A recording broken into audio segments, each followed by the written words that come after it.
This is Future Phenoms, tracking football's rising stars. I'm Andy, and I'm joined by Nino Brown and Romero. We have a jam-packed episode that we'll break down after the intro.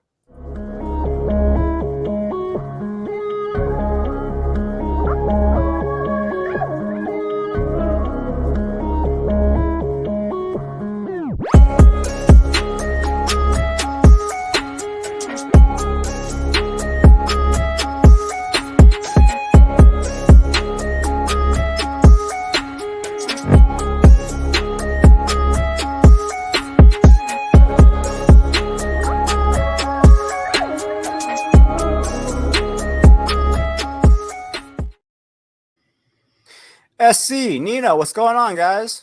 What's cracking, baby? Let's go. What's up, man? Looking forward to this. Two things I look forward to every week. When my wife's cooking some dinner because she knows how she's a good cook. She makes some chicken Alfredo. Looking forward to that. And also the future phenoms, man. Let's talk about it. Let's get it. Let's get right into it. Our first segment, names to watch for the 2024 college football season. SC, you're up first. Who's your first guy you want to talk about? Let's go ahead and do it with the running backs. We'll talk about my running back, Penny Boone, transferring from Toledo, going over there to Louisville, averaged 7.2 yards per carry, had 1,400 yards, has hands, he's versatile, he's a big body. He's one of those bowling balls, 6'1", just that mammoth, if you will. He has that pound speed to break through those tackles, but also the versatility to get outside as well. Has some good speed, nice footwork too. Everything you really want in a running back, and I think this is a question to definitely help him. One thing that's cool about the transfer portal is you have guys that go to the smaller schools. Shout out Nino, always talking about don't scout the helmet, scout the players. This is a guy where it's like maybe you were scouting the helmet. It was like, Toledo, maybe I don't want to look at that. But now at Louisville, we could see some upside in him. So I'm excited to see what he can do there. Well, we're going to start this show off, right? Because I'm going to be totally out on Penny Boone. You said a bowling ball speed. He got the speed of a bowling ball. That's for sure. 235 plus pounds. I mean, his speed is about the speed of his career, right? It took him about 5 years before he finally got it done. Couldn't do it at Maryland. Now he's in the ACC and may not have the best linebackers in the world, but they're a lot faster than Penny Boone's going to be coming out of the backfield. And my ace in the hole is going to be Donald Chaney, a guy who got buried due to some injuries in that backfield for a few years in Miami. Fletcher's there and Parrish and stuff. This kid's hungry and he's healthy. And I have a funny feeling, he managed to get around 500 yards last year, but I have a funny feeling this kid's going to give Penny Boone a run for his money. Penny Boone might be that, might end up being that change of pace, maybe red zone third down back. He could be.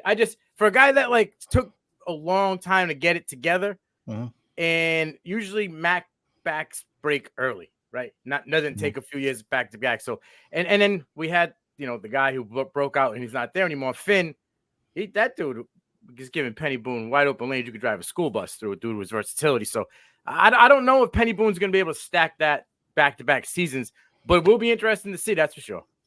I definitely don't think, anytime you see a running back go for 7.2 yards per carry, in a sense, that's a red flag because, okay, bro, who were you facing, right? What's going on there? You don't see that often unless they have sub 100 carries and they just, broke out a few here and there. So I definitely don't see that coming, but I think, the transfer portal is very interesting because our players go into specific situations because the coaches are like, you're the guy, right? You see that sometimes in the NFL where it's like, you're going to be the guy here, come here, free agents, whatever. Is that the same thing that we're seeing in the transfer portal? Going to Louisville, I think he has the opportunity again to just show it. This isn't a necessary draft prospect that I'm like, oh, you need to have him on your radar right now. But it is someone that I think because he did show he has some upside in both the passing game and the running game, this is something you could look forward to and stash in your C2C leagues. Or I'm not drafting him in Devy League. I'll say that though. So yeah, I mean, he was the only thing in that backfield. There was no change of pace. He was the guy. He was the bell cow for them.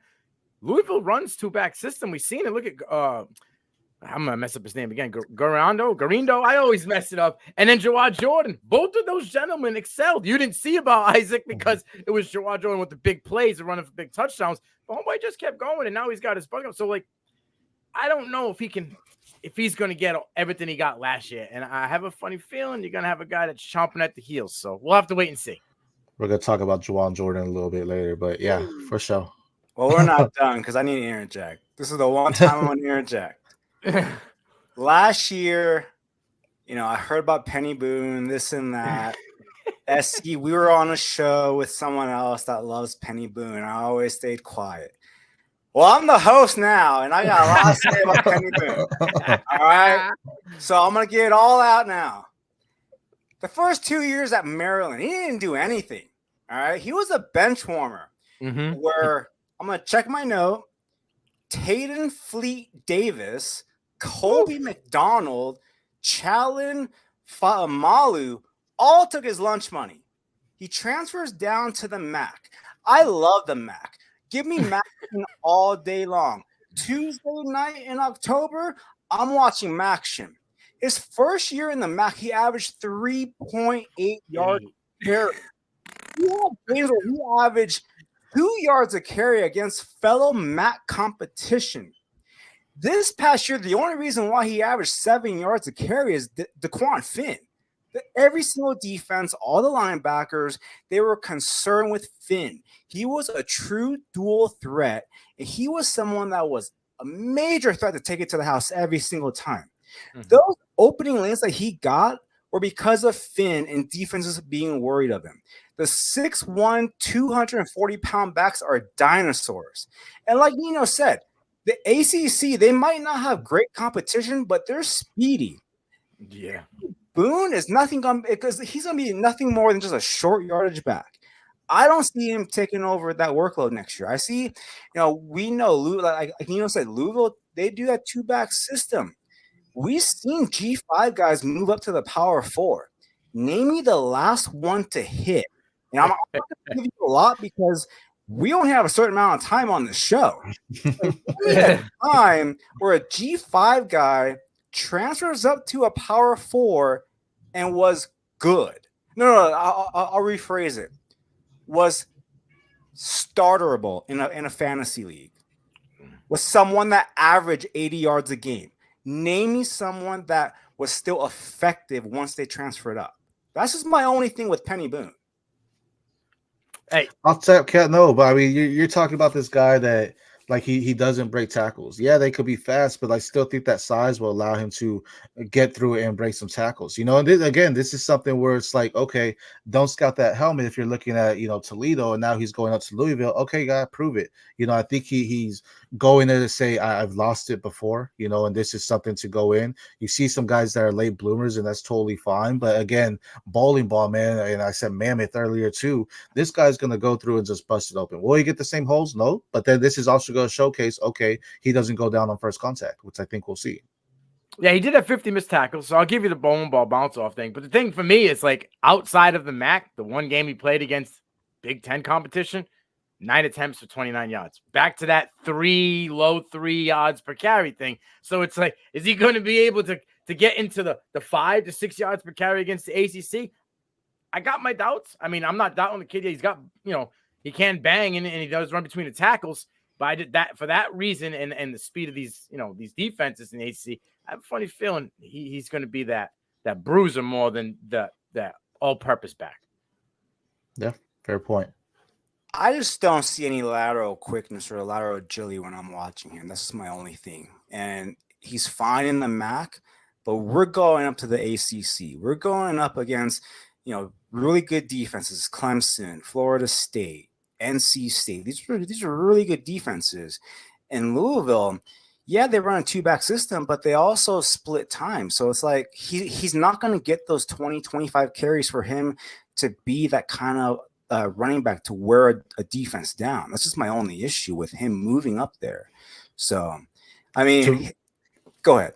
To be honest, though, I mean, then, pointing on that could be another season where he has 6.5 yards per carry because he's not really getting as much opportunity, right? But when he does, he ends up busting something out, So the low opportunity, it's crazy that he had 7.2 yards per carry and 194 carries. That's completely wild to me. So I don't expect that at all. But again, with less opportunity, he could be more efficient. Maybe we'll see. Okay. We'll have to see. All right, Nino, who's your first guy that you want to talk about? Well, you want to talk about, ACC, and you want to talk about lateral quickness. I'm going to go with a guy, in the portal, transfer over to Florida State. That's Jalen Lucas, 5'9", 170 pounds. I mean, I watched this guy's film, and I see your modern-day Darren Sproles, okay? This kid's got the hands. He didn't get much opportunity in the backfield, but when he did, he was carving up linebackers. He had 67 attempts for 275 yards, 2 touchdowns, but he did have 34 receptions, 250 yards, and 2 touchdowns. Had 119 yards after contact with only 275 yards total on the ground, right? But this kid is a special specimen. He's a special return monster. You get him in the open field, he works magic. Just in screens, in the slot. This kid can do anything you want. That's why I feel like he's like a Darren Sproles. He has good hands, and his suddenness can make you miss. Just a little quick hip movement. This guy's gone, bro. And Lucas is taking it to the crib, or at least for big yardage, right? He burns off big chunks. Hey, a lot of things change at Florida State. Benson's gone. I don't know if Lawrence Tafalla can be, a 3-down back, but I'll tell you one thing. Lucas is that perfect change of pace for a guy who's a bruiser, right? So you get that guy who wears down the defense, and here comes this speedy, quick guy who can run between the tackles and then bounce it outside. That is going to shake and bake these speedy linebackers when they're already worn down in the ACC. He can line up in the slot and just wreak havoc. He's not afraid of contact. I don't just, expect him to be going over the middle, and getting eaten up by, linebackers and safeties, but he can work the middle and underneath routes well. So for me, I think Lucas is going to be a stud. And like I said, he's an all-purpose back, and playing special teams and being good at it, to the fact that he can score. This kid's going to be looked at, and he is going to be an NFL talent, I believe, in the next few years. One question. Is this a my character that you created on like NCAA? Like when I'm watching this guy's film, it looks like it's a Madden game or something, right? Like this the way he moves, man. This guy, it's like someone's hitting B, right? That spin move. Like he just has that quickness, right? And like you said, a return specialist too, which is always great. You always love the guys that some of the most underrated guys are the special teamers. Because if they can do it on special teams, that's something some coaches look at, right? You're like, hey, go in there, make your name in special teams, and then we bump you up, and then you showcase it, right?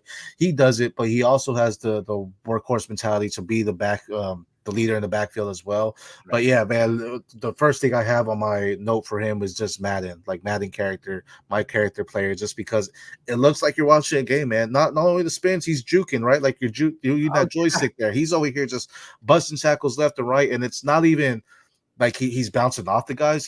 They're not touching him because he's so quick when he's making those moves. So a good pick there, but we'll see this year if he does become a true Madden character, my character creation, and still has those spin moves and stuff like that.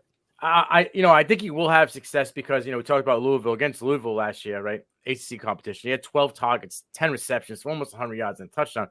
And I know this one's going to hurt you a little bit, but against Wolverines last season, he had 6 targets, 5 receptions, 56 yards, and a touchdown. So, he can do it against big guys. I watched this dude blow right by a Junior Colston like he was a statue. Came right up the gut, caught the ball, boom. Colston tried to catch him, made one move, brought it out to the right side of the field, and was gone. So, it's if you ain't with him, if you ain't in his pocket, you know what I mean? He's going to burn you, and he's going to make you look stupid. You're going to be on a Sports Center highlight film. So, I think Lucas at Florida State with DJU and those pieces on the outside they got, I think you're going to see the rise of Lucas this year. SC, who's your next guy you want to talk about? We're going to talk about a quarterback at Memphis. I know in the past we've talked about Memphis and their running backs and how they produce some running backs there. But Seth Hennigan at Memphis, man, this guy, since he's been there, every year over 3,300 yards passing. Every year he's continuing to get better. 33, 22, 35, 71. This past year, 38, 83. 79 touchdowns, only 25 interceptions in the past 3 years. He has that zip to hit it when the wide receiver is going on a crawl route. He's throwing immediately. He has the floater to throw it up in the air to get them as well. Not only that, the offensive line learned how to protect him. First 2 seasons, 35 sacks, 23 sacks. This past season, 19. It's getting better, and he's understanding how to get the ball out a lot quicker. I think we don't talk about Memphis a lot, and I've mentioned their running backs and how they produce. Well, Seth Hennigan, I think he's going to make a name for himself. He's in this system. He knows it. He understands what he needs to do.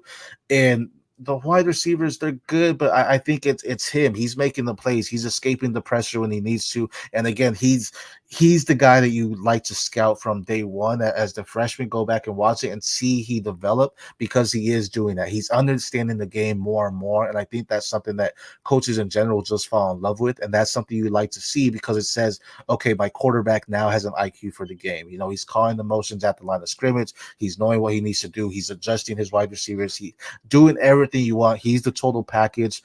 He's someone I really think will have a great year, especially in your CFF leagues. C2C, we'll see what happens, but I think he's someone you definitely want to target, because I think another great year is in, and if the trajectory is going the way it has been, we could see a 4,000-yard season from him. Yeah, I'm not complaining or disagreeing with you at all on this pick. I think Hennigan is good chance to be a Davey O'Brien finalist as well. I mean, like, his numbers, 10,000 yards in 3 seasons, you know, big touchdown numbers, small interception numbers. But another thing we talked about on the show, stock exchange, right? Let's talk about a little preview to it. I think this guy could be possible stock exchange up. They just lost their running backs coach, right? He transferred over to a different school. He's now hired. What are they going to do? They're going to put it in the comfortability of the guy they know, the sure thing they know, and get it done off the rip. And Hennigan, I think they might pass the ball a little bit more. Might be a 60-40 type offensive game plan here for Memphis going forward this year. And I think Hennigan's through the roof. Like, he's got it. He can make throws off platform, right? He's not afraid to. They don't have big backs. So what he was getting protected by this big 6 foot, 240-pound running back. They have small, shifty backs. This guy will sit in the pocket and not afraid to have a guy run down the gauntlet at him and deliver a strike. I love what you said. Call routes, man. And before that guy's hands up there, this guy's firing that thing on a rope right in there. Seth Hennigan, stock up. I love it. And this past year, he was top 4 in passing yardage too. So I mean, again, I just think the sky's the limit for this kid. Yeah, I agree. I personally have a 3rd-round grade on Hennigan had he come out this year, so I am very high on Seth Hennigan. Nino, who is your next guy you want to talk about? I'm going to talk about a guy I think that's got pure opportunity right here. We talked about Malachi Coley being that bulldog for Western Kentucky last couple of seasons. Well, I think this gentleman's going to fill into that role ASAP. Okay, not only has he kind of done it already, he kind of outplayed Coley for the first 5 games of the year last year. That's Easton Mezzer, Western Kentucky wide receiver. He had 3 touchdowns in the first 5 games last season to kick it off, and nobody was really talking about Coley other than to say, where is he and what's going on? Easton Mezzer is, to me, when I watch film and what I see, is your poor man's Julian Edelman. Okay, this guy just he's scrappy. He's a savvy route runner. Like, he's got a good football IQ. He just knows where to be. And that's how Edelman played, right? Not until he got better in his career. Obviously, worked with Brady, but like, just the way he was, gritty. He'd go across the middle, take those. Easton Mezzer is the same way. He doesn't care about getting parlayed by a linebacker or a big free safety coming out, out the gauntlet at him. He's got good hands. He can run screens, bubble screens. He can, take rush attempts and do well. I think this kid, they run a spread system over there, right? 4 wide most of the time. So it's 2 slot guys. There's not much competition. Hutchinson is the other guy on the side who barely got time last year. Coley was the slot. Obviously, Mezzer was the slot aside him. So he was playing. And like I said, there was a few games he outdo Coley. Finley's in it, got a big arm, going to need a guy to target, going to need something to get comfortable with. I think Mez is going to be this guy early and often to get these targets. Once you get a rapport with a quarterback, it's on and popping. I think Easton Mez is going to be that hilltop of this year. It's going to be sky's the limit. The only knock I have on him is I didn't see the game speed necessarily there. He wasn't the fastest guy on the field. But I mean the catching's there, 73.6% catching. He and like you said, he finds that open zone. When it comes to his routes, to me it seemed a little lazy in a sense, like he wasn't explosive on the route running and he kind of just meandered there, but it's because he saw the opening and he was like, I don't necessarily need to beat anyone there. I see it. I'm getting there. So I do want to see a little bit more speed from him to consider him someone that I'm necessarily looking at, especially with his frame there. I think he could be the target. He'll take over for Malachi Cordy's absence there, but I do want to see more speed to bump him up for me there. Yeah, he isn't. I agree with you. He's not the fastest guy, but I think it's the grit, and knowing when. I love he knows when to sit down, find a hole, sit down, make an area for your quarterback to throw, even if the play is just kind of going to shit. He can find an area, let his quarterback make a play. So I think the grit can outdo the speed for him. And it's like Edelman, he wasn't the fastest guy either. He got faster as his career went on with training and got the right team. So I think this kid could gain some value this season, and you never know what could happen going forward. And sometimes the IQ is what makes the speed, right? Because you know where you're at. So being a guy to a spot, that's it. For Messer, does it matter if it's Finley or Veldkamp being the starter? I kind of had a little bit of like a rapport with them in the bowl game there. So I mean, I don't think it really matters. They both have big arms. The thing with Finley is he's a little bit more mobile, right? So I think if he is the starter off the rip, I think that would kind of help him roll in the pockets where he can create on his own to start the season. We'll have to see. But I don't think Veldkamp's a statue either. But I think we've already seen what Finley is, and he's already more of a polished QB. Sounds good. SC, who's your final guy you want to talk about? This is gonna be Malachi. I think you pronounce his name Pegs. I'm gonna say Pegasus because when I first read it, I thought it said Pegasus. That's not how you spell his name though. But Malachi Pegs, linebacker out of Troy. This guy, he's gonna have to fight another spot, but he's someone that I'm curious to see because they lost Javon Solomon, they lost Richard Jubinar, two guys that led their team in sacks off the edge, 16 and 10, respectively for their sacks there. He's gonna be battling with Junior Eric Shaw there for that edge rusher spot. But I think there's a lot. He was a freshman last year, and they didn't give him as much opportunity. So this is like, okay, it's your time to rise now. He has that speed. He has that intensity to swim around the defenders. He knows how to dip his shoulders and then get there and get to the quarterback. Someone that you don't hear a lot about Troy. One of my guys this year, Kamani Vidal, they're running back there. But this is something that I just want to see more of him, and I want to see the opportunity there because it was lacking last year. But I think now that he has an open spot, the veterans are gone, he's gonna go out there and say, hey, this is mine to take, and I'm gonna take it, and no one's taking that from me. And again, sophomore, so he has plenty of time to develop. So as long as we just see a little bit of growth, I'll be excited to watch him out there in Troy. Is TJ Jackson gone? I know he was interior outside guy, right? He could play defensive tackle and defensive. So I was kind of wondering if he was going, because I know Jibner and Solomon are gone. So that makes up for like, I don't even know what, 36 tackles for loss this year alone. So I think the opportunity's there. I'm just wondering whether they're gonna give Jackson that opportunity to slide to the outside, where he's filled in for them when they've rotated, from side to side. Most of the time he's played on the inside. I'm just because he's going to be a 50th senior. If he's still, I'm not sure. I didn't get to check. But I do like the kid, right? He's got the opportunity. He has the technique to work. We didn't see much. Only played 5 games total. So the sky is the limit because the opportunity is there. So we'll have to see. Troy does push out stud DNs. This is what they do. Stud DNs. And they've been seeming to get these running backs that just turn out late recently too. So it'll be interesting to see. I think you hit a guy who has all the opportunity in the world. I don't know TJ Jackson is gone, but everything I've seen for early reports said the battle is between him and Shaw right now, as far as the outside edge rusher. So it could be that rotational thing. Yeah, exactly. And still have him in the rotational. I just know it's between them two right now.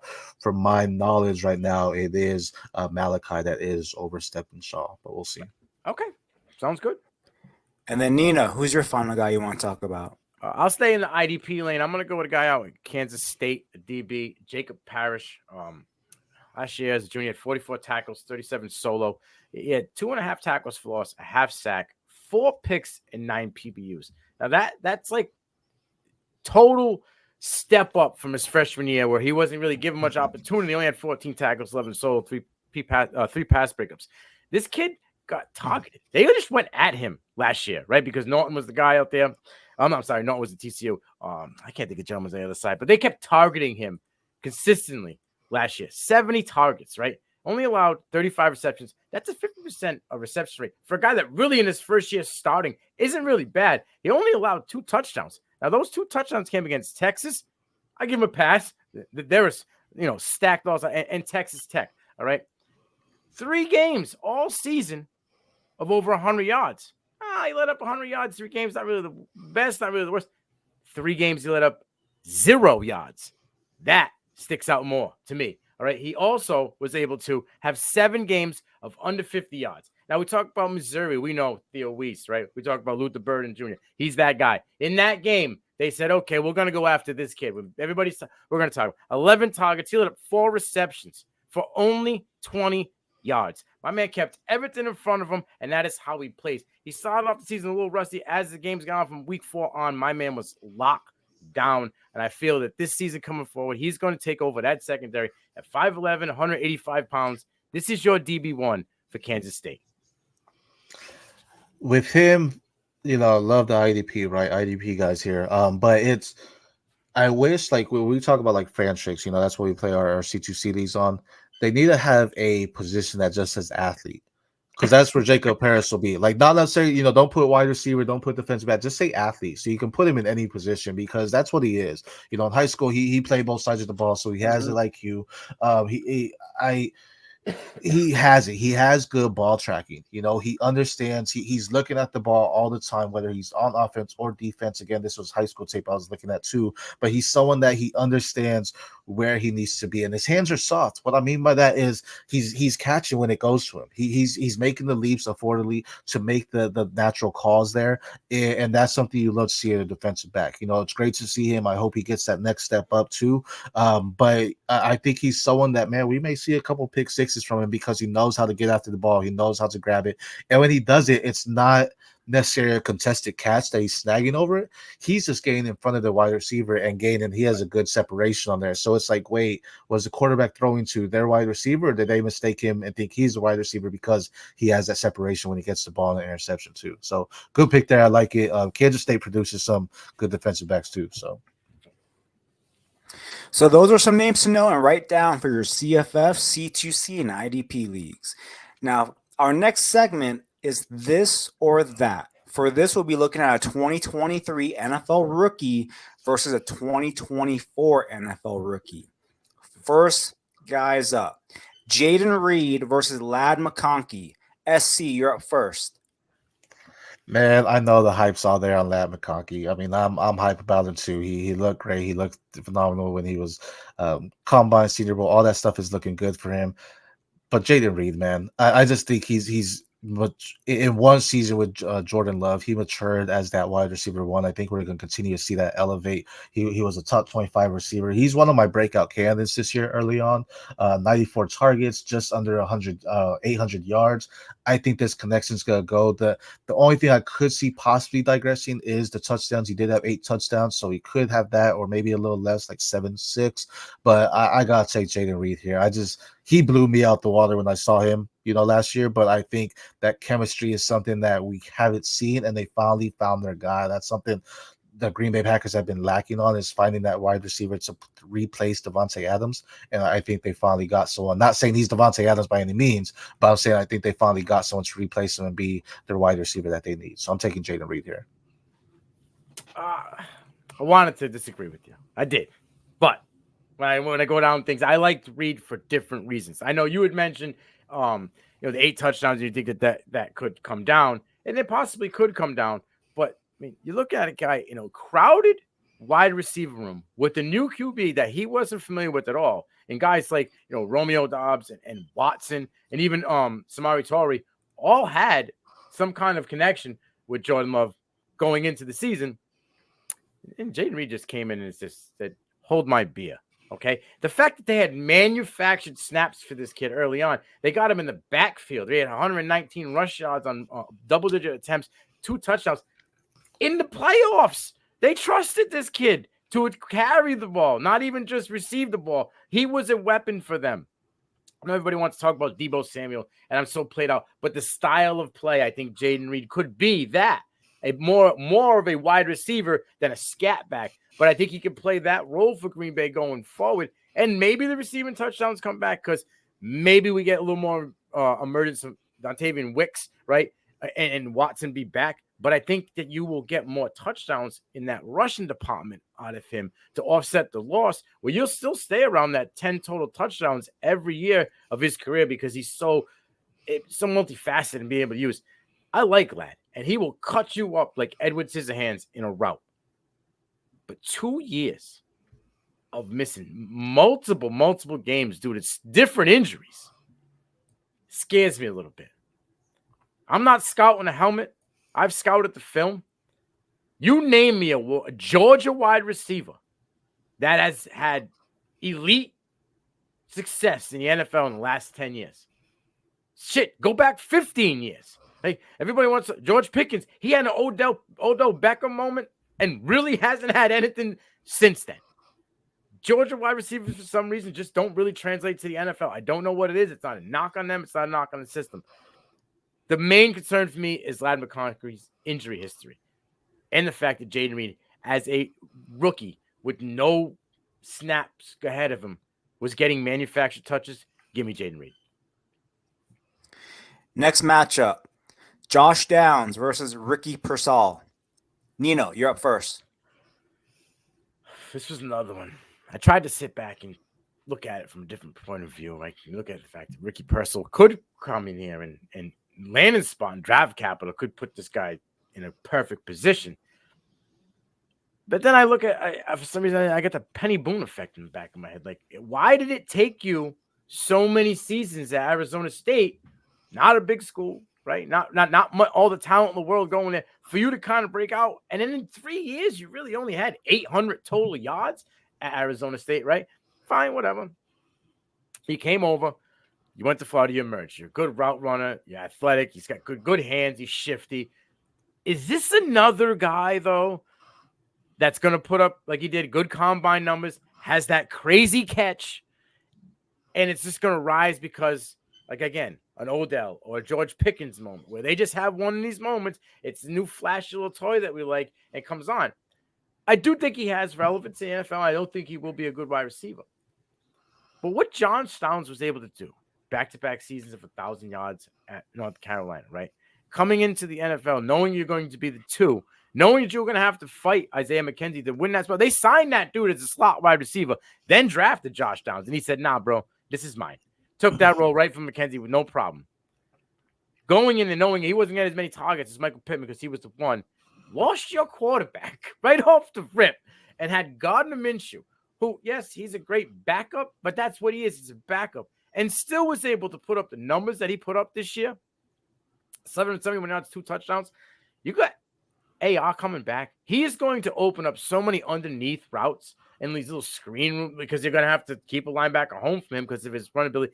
Give me Josh Downs. I think Josh Downs is going to be a 1,000-yard receiver next year, and they're working out the details with Michael Pittman. I get all that, but I think Josh Downs is going to be a 1,000-yard receiver next year, and he's going to be one of those top slot guys for the next few years.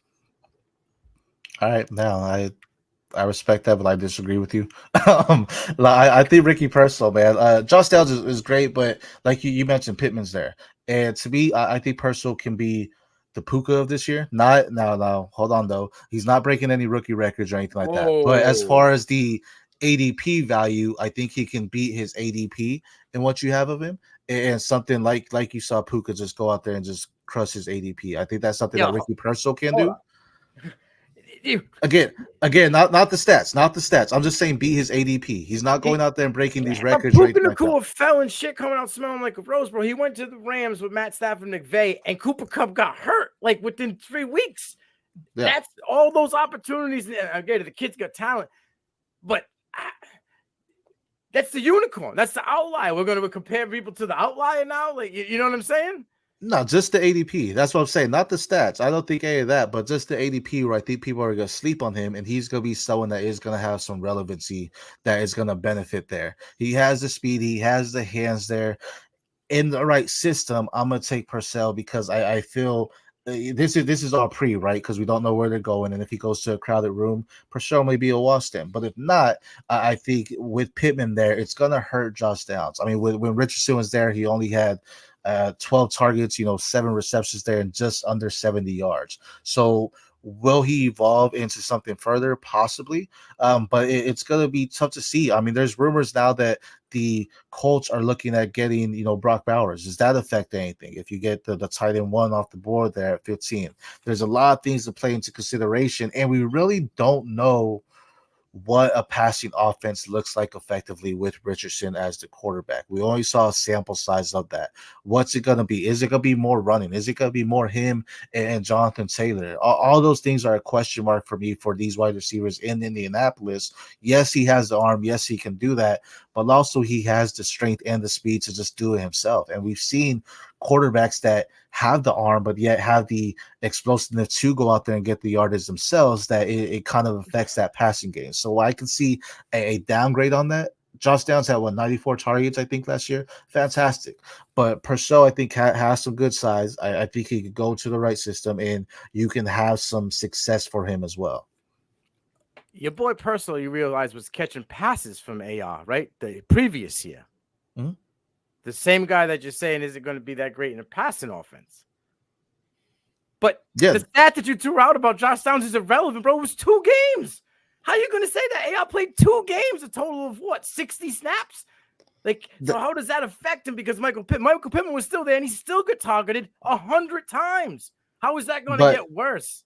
Because I'm saying by Minshew, because you talk about the year before too, Richardson, he had a better year without Richardson, right? Richardson's only been in the league 1 year. Yeah, and this past year was better for him, was it not, for Purcell? Than his year with Richardson. Not much, by what, 150 yards maybe? And Graham Mertz is like is a game manager, so he's Captain Duncan Dink. Let me get you the ball quick and you do your thing. 300 yards. But when it comes to it, that's my whole point is we have a sample size of Richardson, so we don't really know what the offense will be like with Richardson at the helm. With Minshew there, I was buying Minshew all season because I was like, if Richardson gets hurt, then it's going to be the Minshew game, and you love the receivers when Minshew's the quarterback. So the whole thing with we don't know what the offense looks like with Richardson and how they want to run it kind of scares me a little bit, because is it going to be something that's going to go out there and pass it? We've seen the inaccuracy things with Richardson. Yeah, he has that cannon arm, but we also know he's someone that if the pressure's coming to him, he's going to run out and he's going to just try to get the yards himself instead of throwing the ball down. So there are some question marks for me. I can see a little bit of a downgrade from Josh Downs. Great wide receiver. I'm not knocking that, but I don't know what the system is like with Richardson quite yet.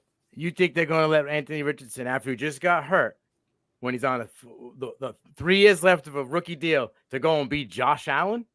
No. They are not going to let this kid do whatever the hell he wants, run around there with his chicken with his head cut off.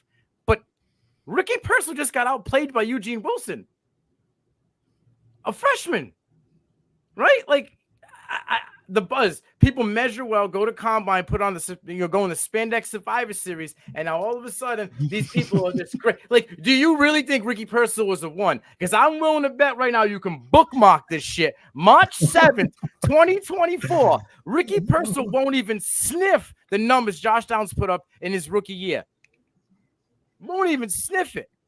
And I guarantee you Josh Downs has better numbers this year with Anthony Richards for the fact that AR will be rolling out and doing these little dumps and underneath routes that Josh Downs will eat up. If Brock Bowers goes there, a.k.a. not generational talent, goes to the Indianapolis Colts, that's even better for Josh Downs, because all these linebackers are going to be sniffing Brock Bowers' butt cheeks, dude, and Josh Downs is going to be running around there with a neon sign saying, "Throw me the ball, please. Throw me the ball. I'm wide open."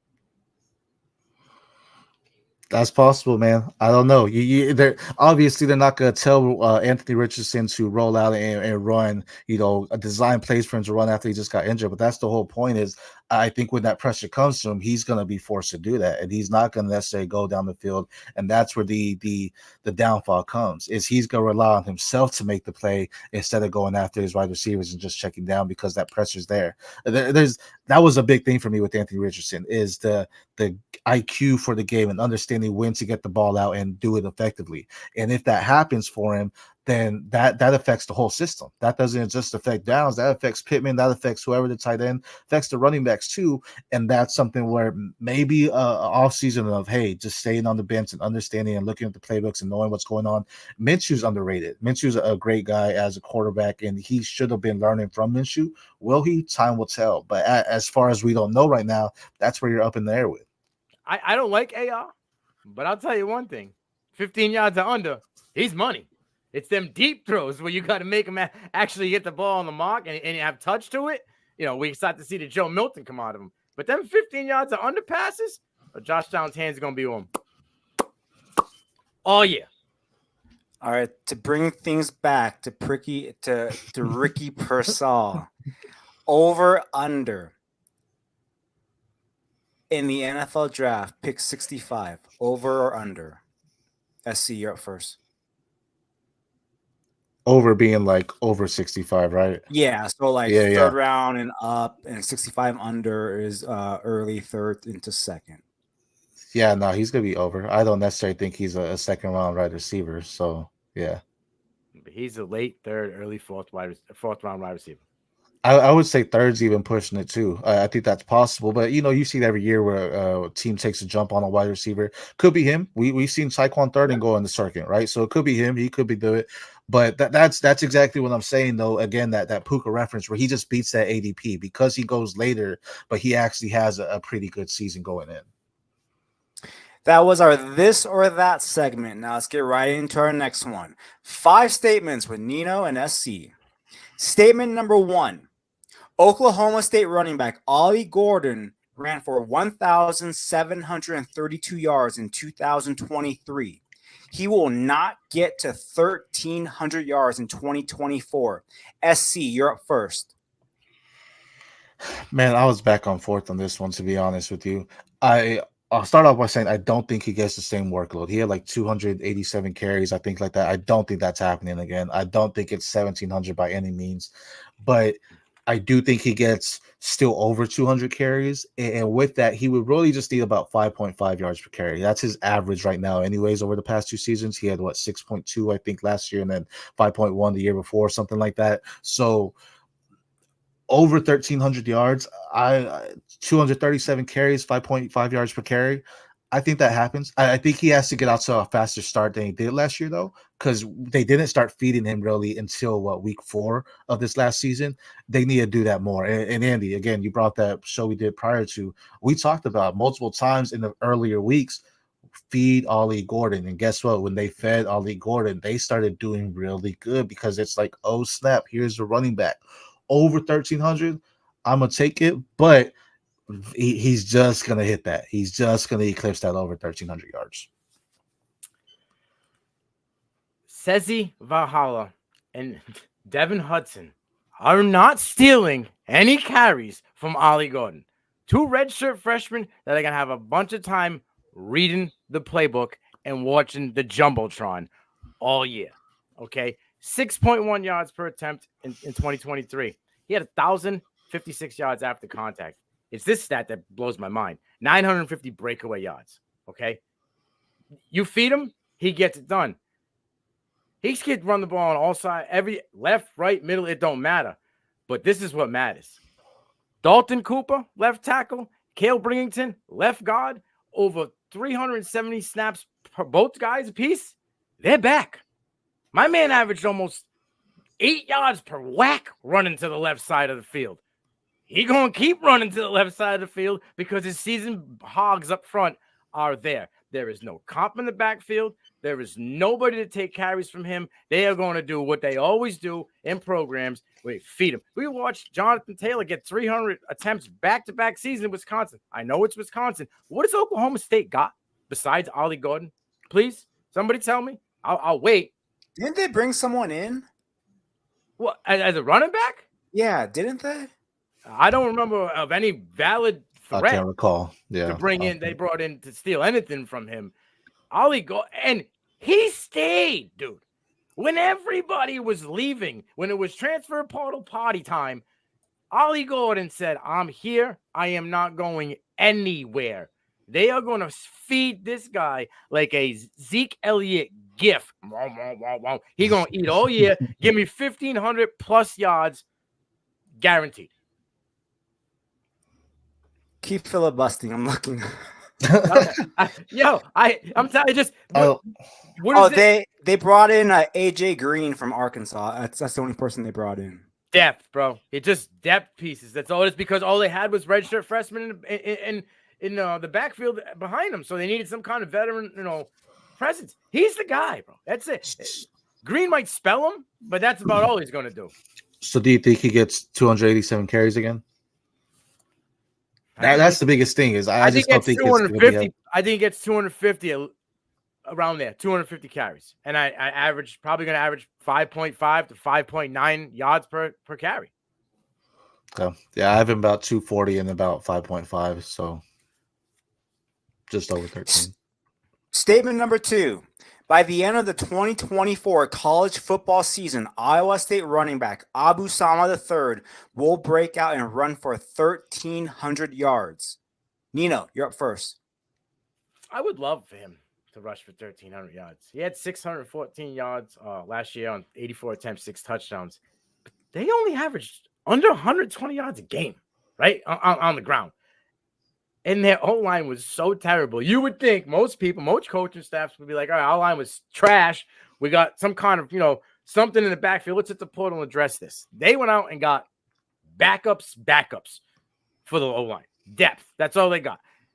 These guys were terrible. Dylan Bennett, Jalen Travis were the guys to fill in. But Neal, Hufford, Boniface, they were absolutely terrible. And these are your starting upfront guys, okay? Now, there is 109 attempts and 800-plus yards because Norton and Sanders are gone and they hit the portal.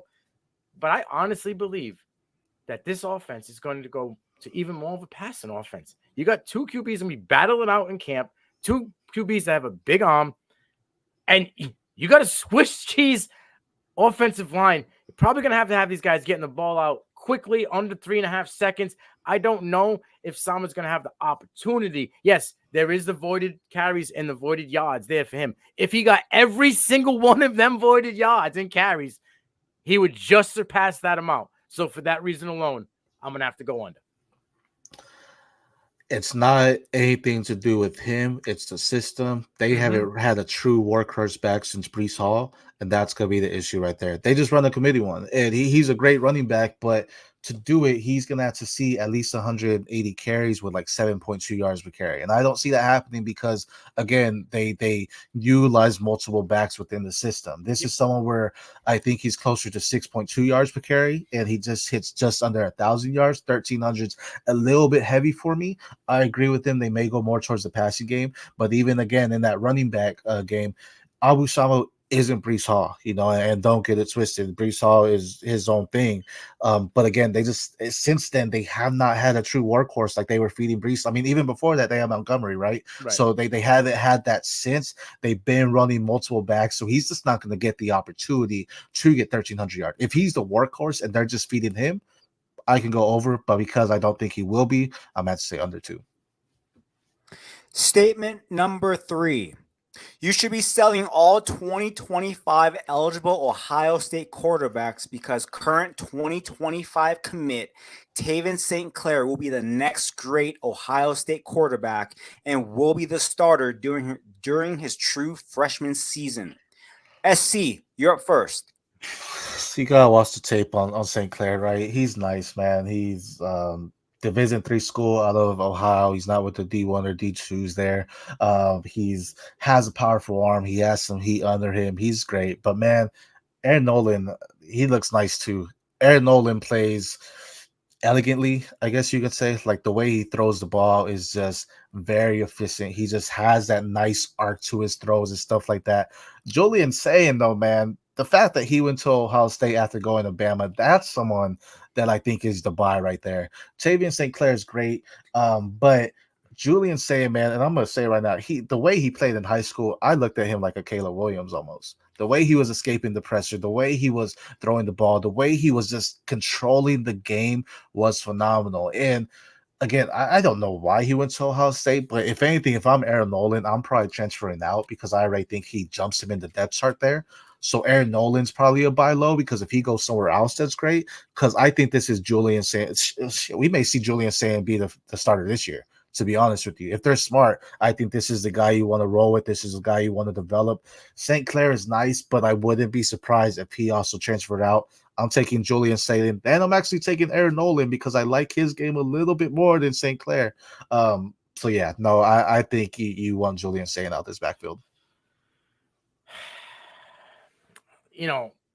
St. Clair's got a lot going for him. I don't even know if he ever takes a snap as Ohio State Buckeye. You got to remember, this guy's now a 5-star, right? Or a 4-star, possible 5-star on the climb in the composites. When he committed to Ohio State, there was no buzz about St. Clair.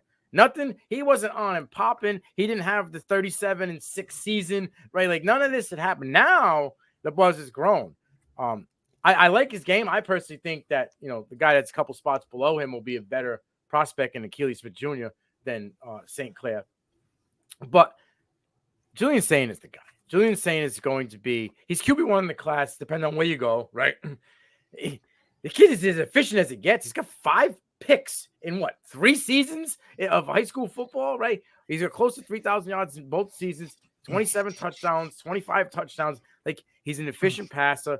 He throws with good pop. He's ready to go now. I don't think he'll play this year. There's a reason why they went and got Will Howard. There's a reason why they went and got they went and got Judkins in the portal and brought him in, and Chip Kelly. We're seeing what they want to do this year. Both Howard and Chip Kelly will be gone next year, and then it'll be open season for Sain and Nolan. I don't think Nolan will even take a snap in Ohio State Buckeyes jersey as well. I think he's gone. There's a very good chance he could be going this late window portal with a chance to pull a Dante Moore and want to play now. Like, I'll go somewhere where I can play now, make a buzz, put some film out there, let these guys see me, and then come back to a big P5 school and ball the hell out. So, no, I don't think Sinclair will be the guy that you want at day one as a true freshman. St. Clair too. He's just very stiff. Like, I didn't see a lot of hip movement whenever he's making the plays. I didn't see a lot of footwork whenever he's making it. He just makes it happen. He has a good arm, but I made the mistake with Branson Robinson. I still love Branson Robinson, but Singleton was the guy. You gotta look at where they're playing to as far as the smaller schools and stuff like that. He's at a smaller school, right? And they have D1 and D2 in Ohio State, and he's not even ranked in the top 10 there. You have guys like Sain and Aaron Nolan actually getting their teams ranked and stuff like that, where that makes a huge difference. Not knocking him, he's great, but you have some guys that Sain and Nolan, I think if that's Ohio State's future, those two over him for sure. And with Taven St. Clair, he was just announced to be a 5-star prospect. Okay. He has been also recruiting Jamie French, who recently is a wide receiver who decommitted from Alabama. He is taking a official visit to Ohio State. And then to clean things up, Julian Sain is the most ready quarterback to play in this year's freshman class. Statement number 4, true freshman Miami wide receiver JoJo Trader, midway through the 2024 season, will become the best receiver on the team and will end up being the leading target earner. SC, you're up first. Man, if it was just off of hands alone, I'll give it to him. If that was his best receiver, I would say just off hands alone, sure. I need to see more from his route running and stuff like that. I think right now we see a lot more of just him stretching the field and becoming that guy. I don't think he is fully there when it is coming to all that. So I need to see a lot more from him on there. I think he's going to be a good target to get this guy, but I think there's more that needs to come from him as far as just breaking it down and running those routes effectively. Yeah, you said route running? Yeah, route running? Have you seen any buzz coming out of camp, bro? They're saying it's dicing people up. JoJo Trader is perhaps one of the best route runners in this class, in this receiving class. He is silky smooth. He is nice with it. To me, he is probably the second best route runner in this class. This dude is crazy. I see him as the speedster, man. He looks like he's just going down the line and not doing that. I don't see those routes when he's coming to it. Are you sure you're watching JoJo Trader and not Nye Carr? Nye Carr is the speedster. JoJo Trader is silky smooth with his routes. Hey, listen, JoJo Trader is a dude. He will burn people with his routes. He's probably going to have a great freshman year, but he ain't wide receiver 1 for Miami. That name is Xavier Restrepo, and we all saw what Restrepo did today in spring camp, one-handed, got back, caught it, waved at Cam, and who was the first guy in the end zone? Cam Ward. Cam Ward likes them speedy guys that he can target quick and fast and then get downfield quick. JoJo Trader will get his targets and we'll have a breakout season. But Xavier Restrepo is that dude for the Miami Hurricanes this season, and Cam Ward is going to be his best friend. I say Restrepo, but yeah, I stand by that. I need to see more from JoJo. Maybe I need to go back and watch that tape, but from what I saw, it was just all hands and he just made it happen. Yeah, you should definitely go watch more today. He believes people. He undresses dudes and leaves them with their ankles broken, bro. It's crazy. JoJo is silky smooth with it. you definitely need to go back and watch. Statement That's number like- 5. Colorado wide receiver room. Will Shepard go. will be the wide receiver 1 in that room. Nino, you're up first. All right. Will Shepard got to be the wide receiver 1. And you see what Will Shepard has done in college at Vandy with nothing, right? Absolutely nothing at quarterback. This dude is a dog. Now, I truly believe that they will spread the ball around, right? Travis Hunter may have more touchdowns than Will Shepard, but Will Shepard will lead the Colorado Buffaloes in both receptions and yards, hands down. Now, they brought in a bunch of guys through the portal. They brought in LeJohntay, Lester. Cool. But I think he's going to be the odd man out, all right, in this offense. I don't think he's a slot guy. He's going to want to eat. I think you're going to put Hunter in the slot when they go 4 wide, right? Because I think, like I said in the green room, we are about to see the emergence of former TCU Horned Frog Cordell Russell. I think this system fits Cordell Russell's game. Physical guy out wide, can burn you with some moves, right? He gets the inside move on you, can work the middle. Does good work in the boundary. Does good with contested catches. You have a quarterback who can throw the ball all over the field. That quarterback can throw the ball pop with touch. Like I said, Shepard playing at Vanderbilt, he had nobody. 17 touchdowns in the last 2 years. Who's a stud QB from Vanderbilt in the past 3 seasons, right? Nobody good. Shedeur Sanders beats any QB in Vanderbilt in the last 2 seasons with one eye closed. I do believe Will Shepard will be the wide receiver 1. I think they will mix in both Millers, the freshman, and Omari. But I do believe he's going to be the guy to target, the big guy outside, the guy who can beat and contested catches. If they're having trouble figuring out that offensive line early and Shedeur doesn't have much time and needs to throw it up to, he's going to throw it up to Shepard. I think Travis Hunter, they want to save this kid. There's no way he can play as much ball on both sides of the field as he played last year. He got hurt, missed a bunch of time with on a dirty play. I understand. They're going to want to save him. They always better wide receiver than his DB.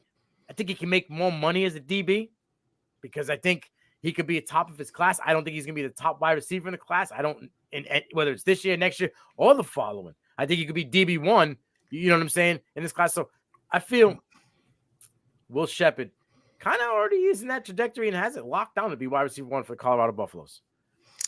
You can argue that they brought in wide receivers to do that exact thing for Travis Hunter to get him there. But come on, man. If he's playing offense, he's the guy there. He missed 3 games and he still had 721 yards, right? This is something where I do like Will Shepard. I was excited when they had him. I got him in all my C2C leagues. I do like that. I think he's going to have more of a Keon Coleman-esque type year, 50, 60 receptions, just below 800 yards or so. And this is saying Hunter is playing on the offensive side. If Hunter's not there, then yeah, Shepard's the guy there. But if Hunter is playing offensive, they are having him at wide receiver, it's going to be Travis Hunter all day. He already has that chemistry with Shedeur Sanders. He already knows what he needs to do. He knows how that offense runs. Where Will Shepard, yeah, he's going to get this all offseason to work on that and do that. But it's still going to be Travis Hunter again if they are doing it. I like your mindset. If they need to save him, sure. But this guy is a playmaker.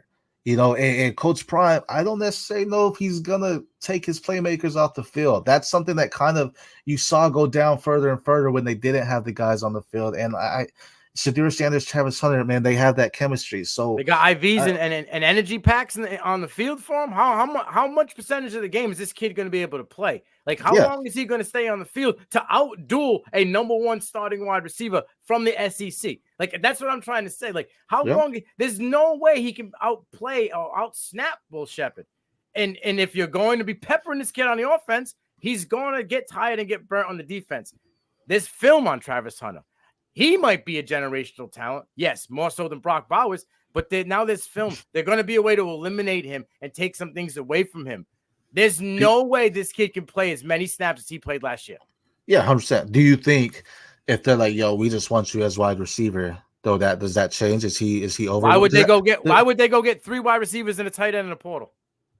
It's true, but again, that's what I'm saying though. If they say, yo, we just want that so we have depth, because who when he went down, who was there?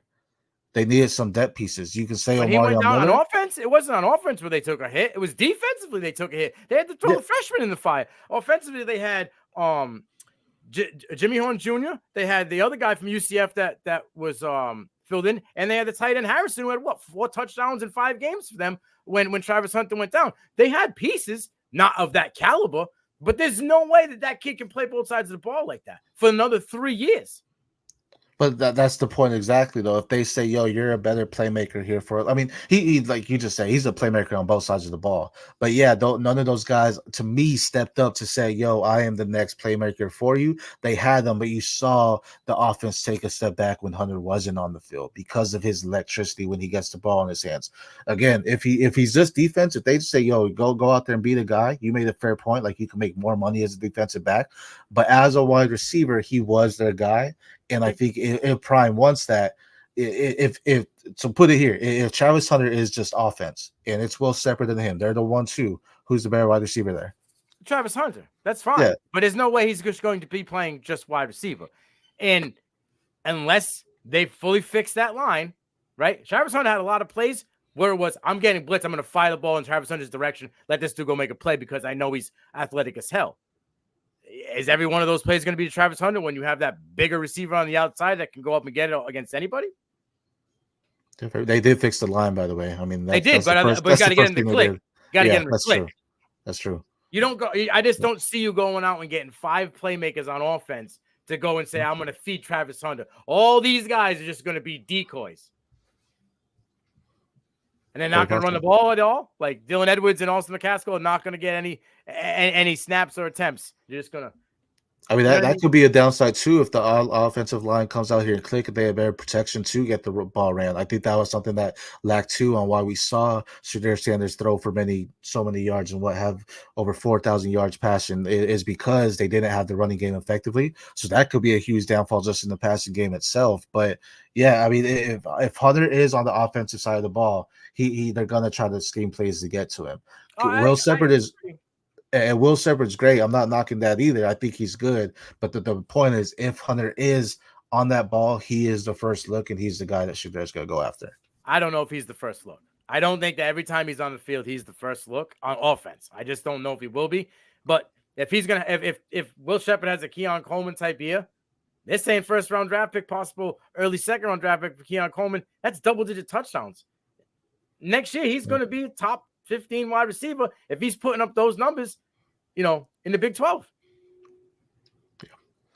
So there's been rumors that the reason why Sean Lewis was let go is that he didn't want to run the ball. They didn't have a run game last year.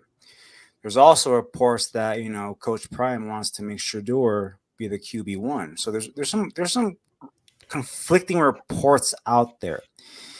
If Alton McCaskill is fully healthy and all indications are that he will be, do you see more of this passing game being more of a West Coast timing kind of a offense, or kind of last year where it's just air it out, dink and dunk, yak? I see that modified like Sean McVay style offense. You know what I'm saying? Spread them out, get 2 backs in there. You could spread them guys out where you don't know if they're going to run it. They could catch the ball in the backfield. They could just stay home and block. Tight end can play both. And that's why that kid that came over from Cincinnati, which is Ches Mezzanor or whatever his name is, he's a tight end that's like a Travis Kelce type. Pun comes from Cincinnati as well. Slides off, off the line, can catch the ball well. So I think that what you said and what they did kind of is feeding into that. McCaskill being that type of receiving back, and Edwards, both of those guys can catch the ball. I can see that style of offense coming right off the rip. Yeah, you already know this from me, Andy. I was all in on McCaskill last year, and he just wasn't there. So, I mean, you look at his tape at Houston when he was there. He's a dog. He's a great running back. And, again, just right now, I just said they lack that running game. And he's the running back that they're missing, right? If he is healthy, he's the running back they're missing. So, yeah, I could definitely agree with that. And they have that type of West Coast offense. And, again, that's where we see – less of Shedeur. To me, Shedeur is the QB1. That's where we see less of him actually airing it out because he's like, okay, I have a value at running back now. Bonus statement. Ole Miss will win 11 games in 2024. Nino, you're up first. Yeah. Ole Miss is going to win at least 11 games. I think they only lose 1 game, to be totally honest with you. I think they get a playoff bye. I mean, you look at the schedule, Furman, Middle Tennessee, Wake Forest, win. Georgia Southern, win. Kentucky, win. South Carolina, win. At LSU, that's the one that I'm a little nervous about right there. You get a week off. Oklahoma, but you're at home, okay, against Jackson Arnold. Will Jackson Arnold figure it out? Will he be, enough season time in his first year as a starting quarterback to figure it out? Maybe, maybe not. I would say Ole Miss, Arkansas, Ole Miss, and then you get Georgia at home. I think with the way this team is built, offensively and defensively, the coaching staff that Lane is playing. He's playing with people right now. He's bringing in analysts and guys just to make everything in this well-oiled machine run even more smoothly. I think if it comes down to them in Georgia in a big game to end the year, give me Ole Miss, man. I like Ole Miss this year a lot. I think what they've got, they get a week off, and then at Florida, and then the Egg Bowl, like they'll be playing in the SEC championship. I'll tell you that. That's for sure. I think that they have all the pieces at every level of both sides of the ball to take care of business this year. I think the whole Florida State bullshit rumor that he was going to replace Norvell is just more smoke for Norvell for Kiffin to just feed the fire. Kiffin coming out and say, "I'll be in the game for free, bro. These guys want to play with me. They want my scheme." You know what I mean? He's ready. This is his year. His Ole Miss year. Put him in the top 4 for the playoff. Let's go. Oh, that's spicy there.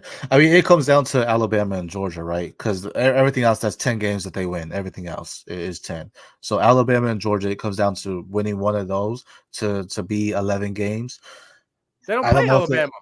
Excuse me, LSU. Sorry, LSU. Yeah, LSU. Sorry, my bad. LSU and Georgia. I think they do lose to LSU there. I think LSU just kind of has their back against the wall. I think people just been saying, "Yo, you're not the SEC team. You're not there anymore." It's just been since we've seen Burrow leave, they've been kind of pushed to the side a little bit here, right? So I think they do end up losing to LSU.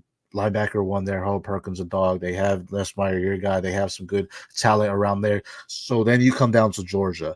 At home, sure. Georgia, though, is going out there again. They want to compete. They just lost to Alabama. They want to go out there and say, "Look, guys, we're not washed." This is Carson Beck's year as well to say, "Look, I am a good quarterback." This is his opportunity to say, "I can be a top drafted quarterback as well." So I'm going to give the under because I think they lose to both of those teams, Georgia and LSU. It can be close. I think if Georgia is undefeated by that time, though, it might be closer than what you take, and I would possibly take that under, whatever that may be at that time, if they're undefeated, because Ole Miss is going to be playing with the target on the back the whole time. Because everyone's going to doubt them. We've been doubting them. But we have seen Jackson Dart evolve. We have seen him become a good quarterback. He's been slept on. He is slept on right now. But I do believe LSU and Georgia right now, man, I don't see Ole Miss taking that step over. Ask me again after week 4. But right now, I think 10 games is where they're at. I think the LSU game, bro, if they don't figure out how to get fierceful, violent play out of the linebackers again. Because I don't know what happened the last 2 years, but LSU's linebackers got soft as baby shit. And I love Hal Perkins, but let's play him how we played him in his freshman year. All right, let's play him as the guy who runs everything, the guy who just goes downhill and blows up everything in the backfield. Instead of this stupid drop him in coverage, roll him out to the outside and play him on the edge a little bit. He's too small for that. He's the Mike. Let him be the Mike and let him just kill people. If they play like that, I think LSU can take it. I really do. Because I trust Nussmeier. And I think that they have enough pieces on their offense to get it done. But LSU Ole Miss built their team this year for war. These dudes are like Rambo in the locker room. Lacing up the boots, putting up the... Spicy take. I think Jackson Dart could outduel Carson Beck this year in stats alone. More touchdowns and more yards. I just think... And I was always out on this kid. But he shut his mouth up, went to Ole Miss, and got it done. And if the rumors are true that it was Dot saying, "Yo, Judkins got to shut his mouth up when it comes to certain things," then Lane Kiffin said, "I'm taking my QB over RB1 in the whole nation." That, my friend, speaks volumes, okay? Ole Miss has waited a long time to be in this position. They're coming. People are doubting them, just like people are doubting Georgia. But Ole Miss been doubted for a lot longer. They've been looking up at all these big boys and all big brothers for quite some time now. I think this is the year they put that flag down and say, "We're here." You said Jackson Dart outplays Carson Beck. I agree with that, but I don't think that's on Carson Beck. I think they just have a better running game. You brought in Trevor Etienne, so I think they have a better running game in Georgia than what Ole Miss will have. So it's going to be more on Jackson Dart making the plays than will be Carson Beck there. Going for war, yeah, you know what? But Georgia and LSU are saying, bro, we've been at war. So this is huge. So what was LSU been at? That was me too. That's what I just said though. The past couple of years since Burrow left, they kind of been pushed to the side here. So they have something they've been going to war. They haven't been going to war recently. But I'll just say the programs and the naturality of the program though is like you've seen them in that championship, right? We haven't seen Ole Miss grow there. Yeah, this could be their year, but again, these are two teams that we're talking about that can beat them, that have been to that stage. They understand, maybe not the players or even some of the coaches there, but that whole environment, that atmosphere. And you're going to LSU, you're going to Death Valley, right? I've been there. That's a heavy price to play. It's loud. I've been outside the stadium and the ground shaking, so it's definitely there. Georgia's the toss-up because they're at home. But again, these are two of the top teams in SEC. Can Ole Miss take it? I want them to because they're the underdogs. But again, sometimes big brother has to slap little brother around and say, look, man, I'm still big brother. So it's possible. But if everything you just said about Georgia, if I put the pieces to what you put down into the puzzle, that makes me think they're going to run the ball more. That makes me think that they're going to be putting up less points. Ole Miss is manufactured right now to put up 30-plus points every single game. I think if you go against Ole Miss and you can't put up at least 28, don't even show up. And their defense is stout. Yeah, and Georgia lost a lot of people on defense. They got some heavy hitters still, but they lost some good people on defense too. So, we'll see if they're gonna become that Bama as far as they just rotate players and just always have solid defenses. We'll see. Like I said, ask me week 4, it could change, but right now I'm taking 10. Those are our 5 statements. Now we're going to bring you some 2024 NFL rookies to think about. SC, who's the guy that you want to talk about? Man, we're going to talk about, as I said earlier, Jawar Jordan. I don't know if I'm saying his first name right, but, the hype is around Isaac Garando. He had a great combine. There's nothing doubt about that, man. But I went back and watched his tape because the question came to me when I saw the combine was, why didn't I see this guy? I saw Jamari Thrash, I saw Jordan. Why wasn't I watching this guy? And then I realized it was like he didn't have that off the tackle. He wasn't breaking them as I wanted to. Jawan Jordan's the explosive back. He's the guy that you may get the hype with Garando now because he had that speed, had the best speed for the running backs, I think, for the combine this past week. But he isn't going to be what Jawar Jordan. Jawar Jordan's going to be a guy that is a third down back. I'm not saying he's a 3 down back right there. Third down back, change the pace, gets the ball in his hands, and he's going to be making some plays. He has that game speed. He knows how to make the defenders miss. He knows how to do his proper footwork, how to find the holes. He does all the little things right. And because the hype is all around Isaac right now, people are going to start sleeping on Jordan. And I am telling you not to. I agree there. I like Jawar Jordan 100%. And I think that there's a reason why people didn't see Isaac, because Jawar Jordan was a better running back all season long. I mean, most of the time when Isaac was able to outplay him, it was when Jawar didn't play. Yeah. And again, you look at him, a lot of times with Isaac, man, if he gets hit, he's going down on first contact. He's not busting through it or anything like that. Don't get me wrong, he had that breakaway speed if he had the open lane and there's no one around him. But if there's a defender in his vicinity, he is being taken down. So that's a red flag for me, a huge one, because you want guys that at least have some bounce off ability or breaking some tackles. I just didn't see in his game. You talk about Jawan Jordan, he's making guys miss. They're not even touching him. He's doing the footwork. He's doing everything he needs to do. I fully understand that the running back class is pretty weak, but if there's any Dynasty FF accounts that have Isaac Garando as a top 10 running back, they have not watched any film on him at all. Nino, who's the guy that you want to talk about? I'm going to go with May, then Jung Meta. linebacker out of Wisconsin. Okay, now he had an absolutely terrible combine. He ran a 4.91 40. He was, and every skill he did, he was at the bottom of the barrel. I don't know if that was nerves or whatever, but if you watch the film and take away the underwear Olympics, this kid's got talent to play at the next level. He's a paint chipper. He wakes up every morning and chooses violence with a big bowl of it, okay? He's always looking for leather in the backfield, whether it's running back, quarterback. All he wants to do is blow somebody up, okay? He reads the quarterback well. He's got strength and explosiveness. 158 tackles, 80 solo, right? 20 tackles for loss, 6.5 sacks, 3 fumble recoveries, and 2 pass breaks over the past 2 seasons. He doesn't have lateral quickness. He's not going to be able to go from sideline to sideline. You need a run stuffer or somebody NFC, is going to be playing against Green Bay, Chicago, Minnesota, maybe out in the AFC East, Buffalo. You need a guy like that to cloud the middle, right? Wreak havoc on guys coming out the edge. This guy can do that. I do think there is a place for that still in the NFL. Look at Quay Walker out in Green Bay, right? He came in. I don't even know why they got him. He's just a run stuffer linebacker, and the guy has excelled back-to-back seasons. There are divisions still in the NFL. I know it's antiquated that the running back, and rushing isn't like as big as it was. We want to go to this air raid style offense in the NFL, but they do run the ball, whether it's 2 backs or 1.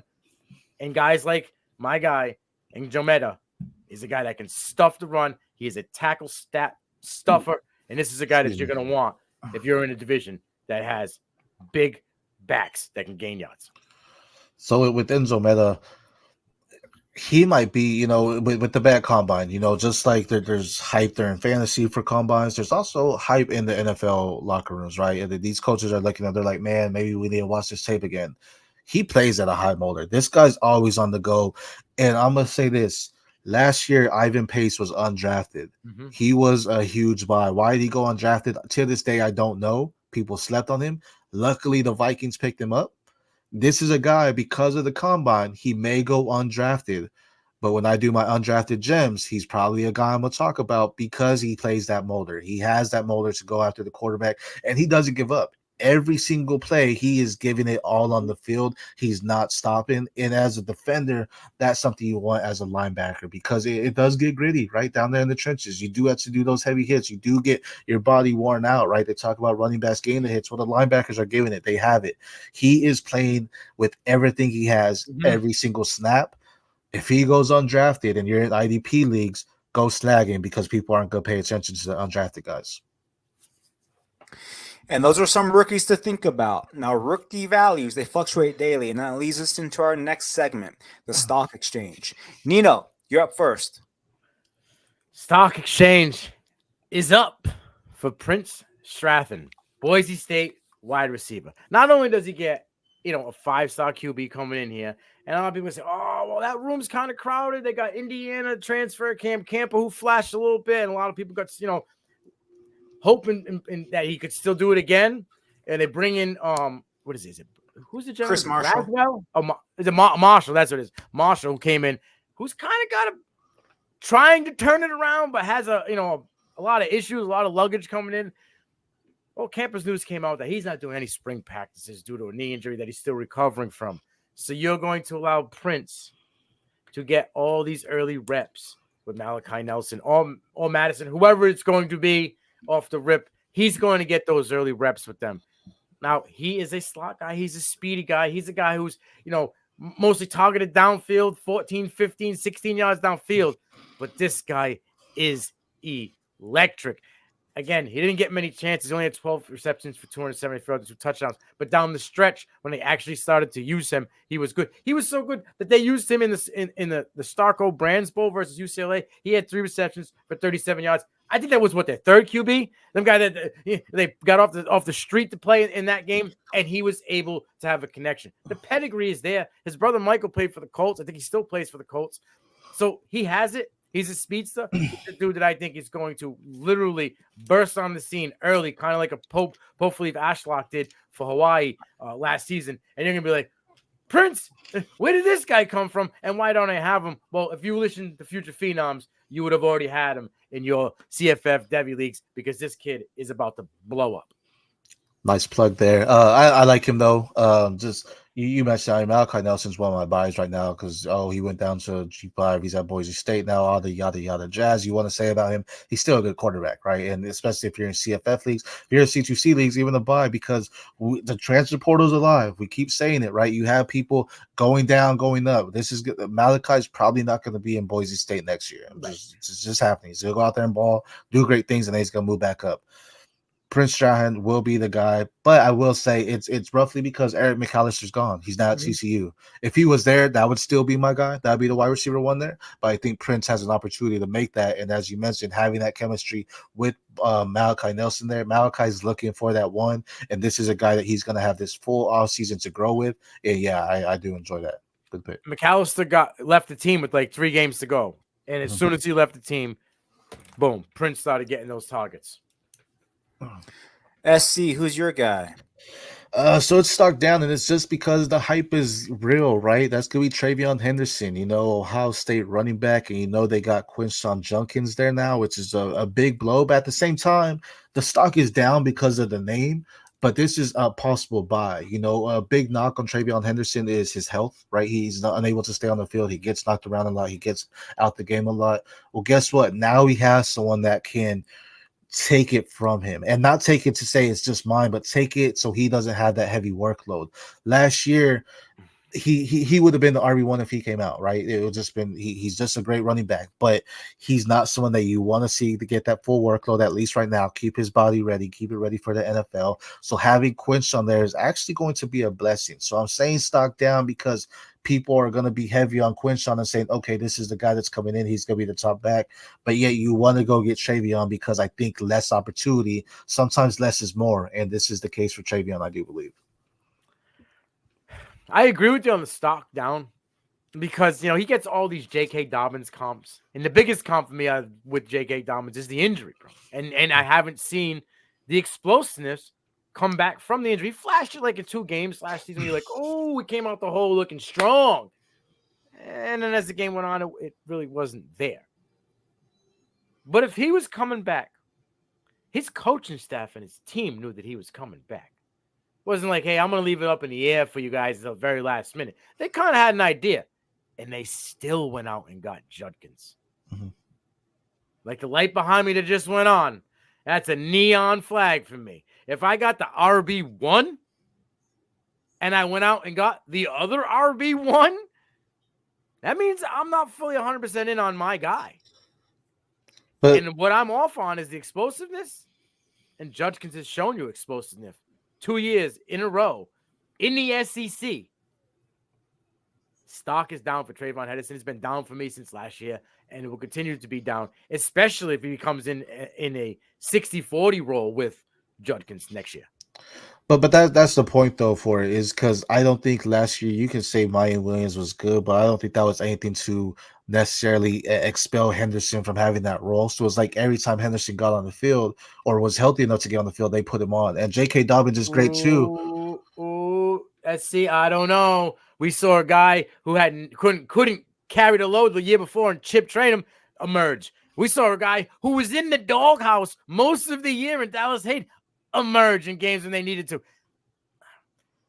They let too many guys carry the load over there to say that Travion Henderson is 100% that guy again. But again, that's it though, because I feel like when he was healthy, they wanted him on the field. No, that's the point though. I feel he was healthy all year last year. Right? He wasn't hurt. Was it one game that they said he was hurt? Like it was. I think he was taken off the field for production.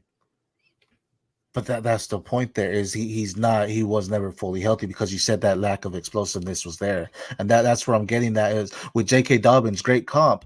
But it seems like every time J.K. Dobbins is healthy, sorry, my headphones are messing up here. But every time J.K. Dobbins is healthy, they're trying to feed him the rock.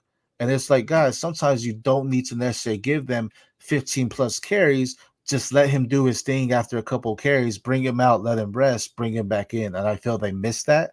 And now we have Quinshon, we're going to actually see a little bit more efficiency because he's not going to necessarily have to have that workload as he once did, because he's going to have someone that can expel him, get some carries in there. And again, going back, less will be more for Travion Henderson this upcoming year. But is that the case though? Is that the perception or is that the reality? We've said it for the past couple of years now. Oh, he's not getting these carries because he's hurt or he's coming back from an injury.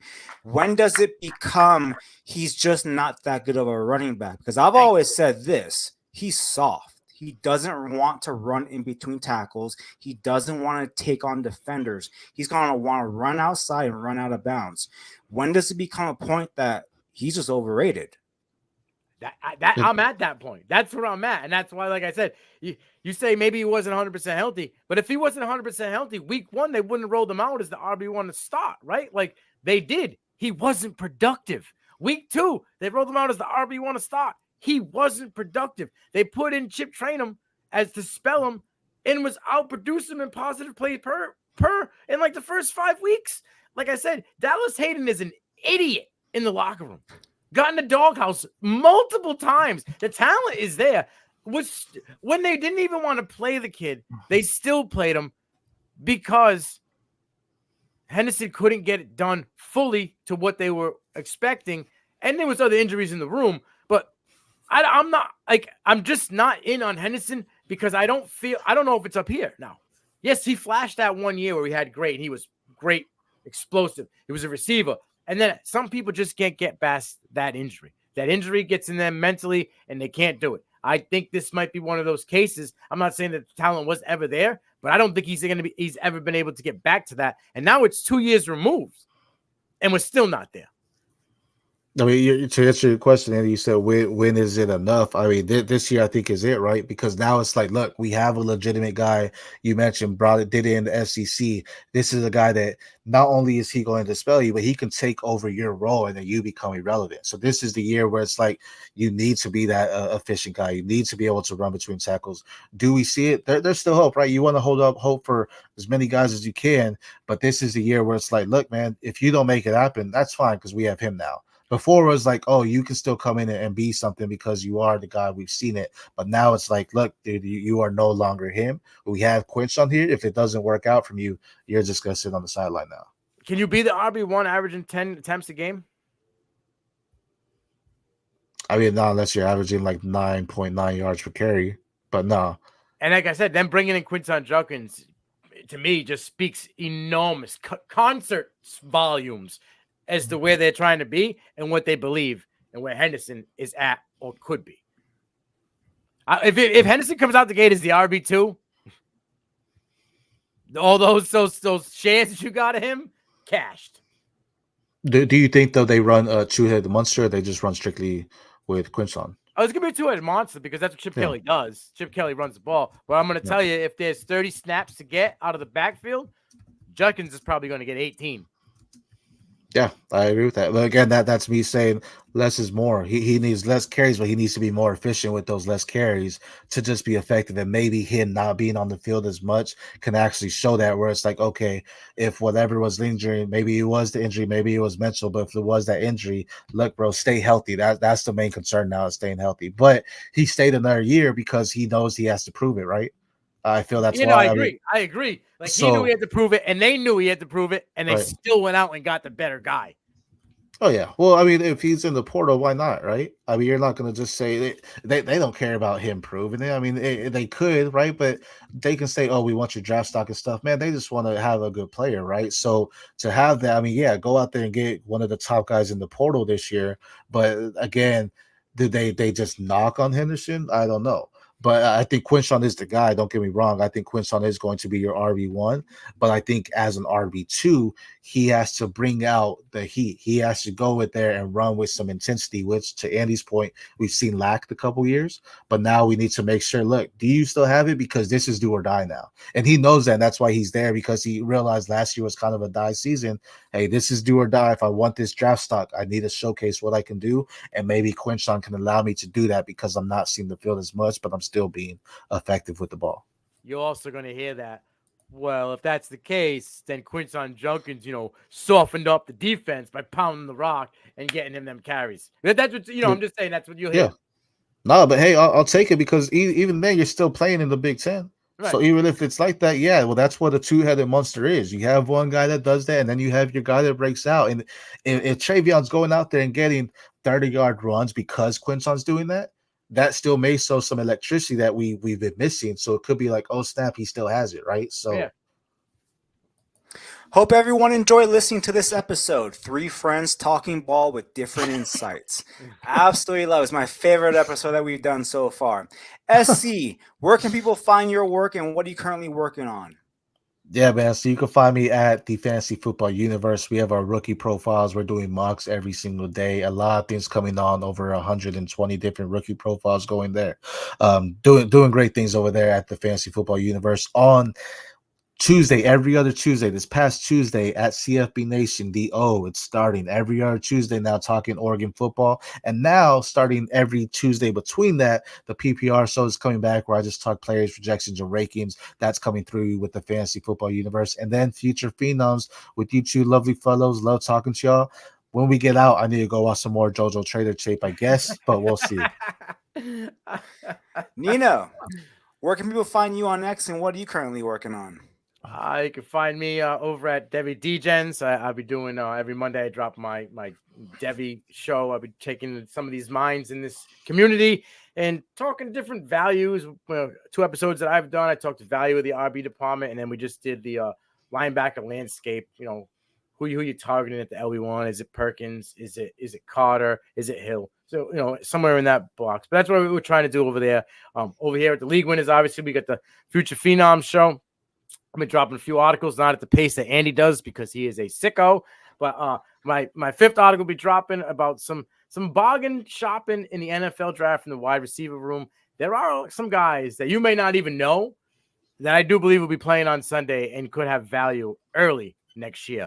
And then over at the CFB Nation, I got my hands in a bunch of things, 5 different shows, running social media. But I do believe, you know, you talked about I do believe, you know, Andy's on the CFB Nation. He's got the Michigan show as well. I think it's the right time to kind of reveal that me and Andy are going to be doing a co-show together. We're both degenerates, and this is what we do.